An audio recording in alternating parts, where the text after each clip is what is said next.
Crash and burn. Hey everybody, so tonight I am going to be discussing, Jesus Christ, where am I here?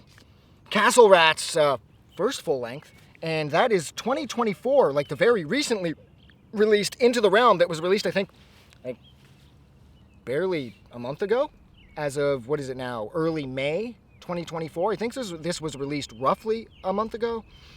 This record is amazing. Okay, this record, I get like heavy Christian Mistress vibes from this record. I believe this band, okay? Like, you would swear that with their sort of medieval doom rock metal thing that they're going for, you would swear that this record came out of like 1973.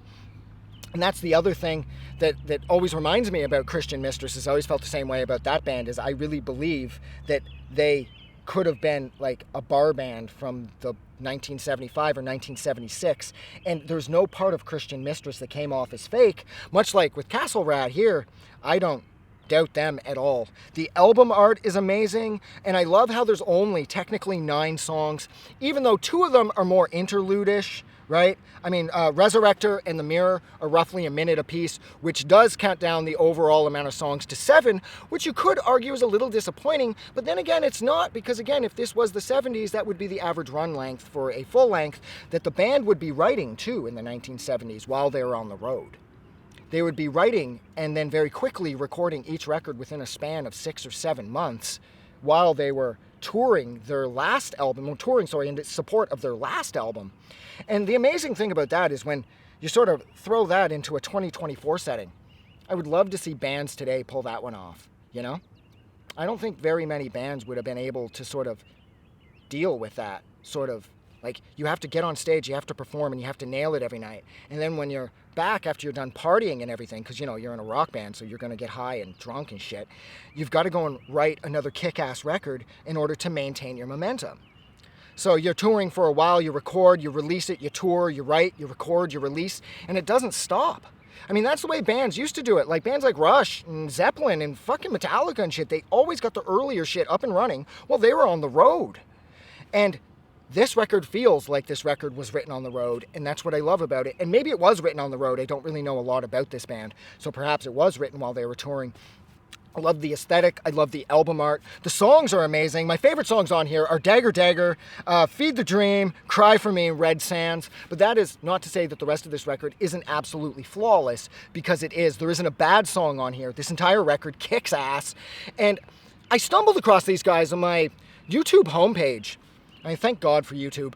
And their video, the aesthetics for their videos, again, I believe that they were shot in another time period. It's almost like the people in the band scored themselves a time machine, and they just jump in it whenever they need to write and they need to record a music video, fire back to whatever decade they need, usually the 70s, and then they record these sort of low-key, sort of Conan the Barbarian, sort of sword-happy, satanic, witchy-looking supernatural music videos that I completely buy into and that I absolutely love, because it reminds me of that era when like bands like Kiss were being referred to as knights in Satan's service, and Gene Simmons being the demon scared all the Christian parents. And Gene Simmons wasn't a demon. Gene Simmons lived to have sex with chicks, and that was it, okay? The demon thing was a shtick that worked to attract women, and that was it. Like, the whole satanic thing was so stupid, but with bands like this, I love the satanic element. I love that sort of ritualistic, sort of witchcrafty thing that they have going, because it's a lot of fun. And, I mean, what else did I want to say? It also, too, I also sort of, like, get, like, Alejandro Jodorowsky, Jesus Christ, I can't say his name, Jodorowsky vibes from this. Like, in somehow, some way, some of this could have fit in The Holy Mountain, somehow. I don't know why. Whenever I'm listening to this record, I always think of Jodorowsky. So there has to be some connection there, because well, either that or I'm just completely brain dead, and that's a possibility too, and I'm wrongfully making the connections here that I shouldn't be making, but I always think of The Holy Mountain when I have this record on. This is amazing. I also, too, from time to time, song to song here and there, I also get like low-key Mastodon vibes, which is never going to be a bad thing, because Mastodon fucking kick ass, and they were so clever. And Mastodon, they make it look so simple, but Mastodon, Jesus Christ, their rhythm section alone is so intimidating. And I like how this band apes aspects of that.